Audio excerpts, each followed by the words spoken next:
Sir एक बार फिर से रिपीट करेंगे, वो शेयर को जरूर शामिल कर लें ताकि ऐसा ना हो लोगों को ये समझे कि भाई चिट कमेंट पढ़ करके जो है इन लोगों ने चर्चा छोड़ दी। सुजलॉन एनर्जी में नए लोग भी जुड़े होंगे आज, तो मैं चाहूँगा कि इस पर फ्रेश व्यू आपका, करंट लेवल पे क्या कर सकते हैं जिनके पास है 60, 65, 55, 80 हर लेवल पे लोगों की एंट्री है, क्या करना चाहिए उन लोगों को जो लोग ऊपर फंस गए हैं? सर देखिए, सुजलॉन में अब समस्या ये है सर।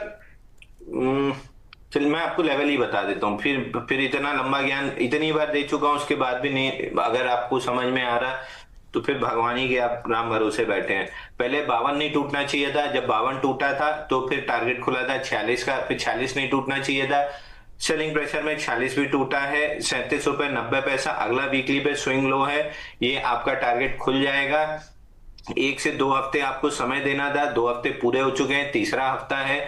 बहुत खींच के अगर समय देते हैं सपोर्ट के नीचे तो तीसरा हफ्ता आप दे सकते हैं, बाकी देना नहीं चाहिए 2 हफ्ते के बाद। तो आप 3790 का टारगेट खुल रहा है, किसी भी तरह के रिवर्सल के लिए कम से कम 46-15 के ऊपर जाके क्लोज करना होगा, तब जाके रिवर्सल आएगा। दूसरी चीज मैंने सामने आपको सजेस्ट भी किया था कि नेटवर्क 18 का चार्ट लगाइए, 49 के लेवल का ब्रेकडाउन वहां पे देखिए, उसके बाद का फ्री फॉल देखिए। तो लेवल्स को भाई साहब रेस्पेक्ट करना स्टार्ट कीजिए। और क्यों नहीं कटता माल, मैं आपको उसका रीजन भी बार बार बता रहा हूं, क्योंकि आप क्वांटिटी इतनी लेते हैं कि वो लॉस आपसे बर्दाश्त नहीं होता है। पहले उसको सीमित करना स्टार्ट कीजिए। क्वांटिटी कैलकुलेटर इतनी बार समझा चुका हूं, उसको यूज करना चालू कीजिए कि अगर मेरा स्टॉप लॉस कटा तो मेरा इतना नुकसान होगा। वो दिमाग इतनी बार कंटेम्पलेट कर लेगा कि जब एक्चुअल में आपको माल काटना पड़ेगा ना, दिमाग उसको इतना डाइजेस्ट कर चुका होगा कि आपको वो दर्द नहीं होगा काटते समय। तो क्वांटिटी कैलकुलेटर यूज करना इज द सॉल्यूशन।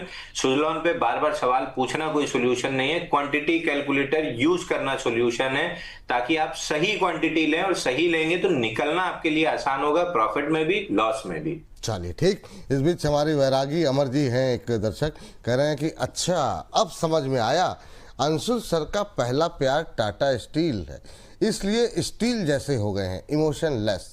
रेलवे और डिफेंस को डुबाने में फुल योगदान दे रहे हैं क्योंकि उसमें स्टील का योगदान होता है। नहीं नहीं सर, इमोशनलेस तो 2 चीज से हुए थे। उनका कहना यह है कि डिफेंस और रेलवे को इसलिए डुबाने में स्टील ज्यादा लगता है उसमें। वही चीज बता रहा हूँ सर, इमोशनलेस हुए थे आईआरबी के बाद।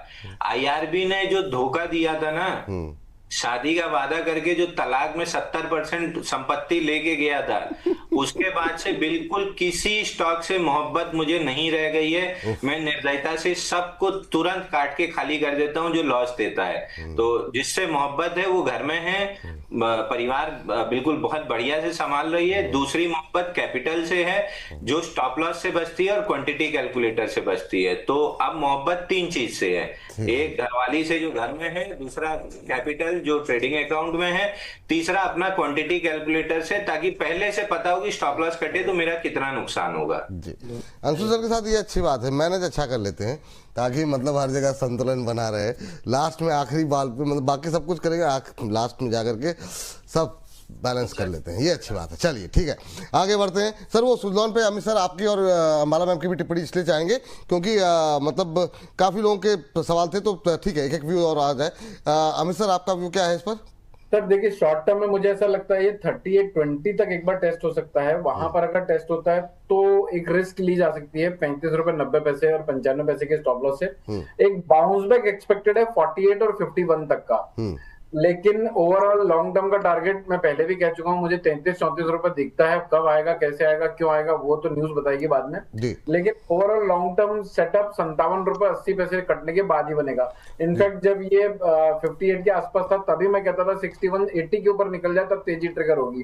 अब वो आंकड़ा 57-70 का हो चुका है, तो बाउंस बैक आ सकता है 38 के आसपास से, 3850 के आसपास से। वहां पर एक छोटी मोटी रिस्क लेनी है तो ले सकते हैं। ओवरऑल 33 रुपए आज भी इंटैक्ट रहेगा और कल भी इंटैक्ट रहेगा। चल ठीक है।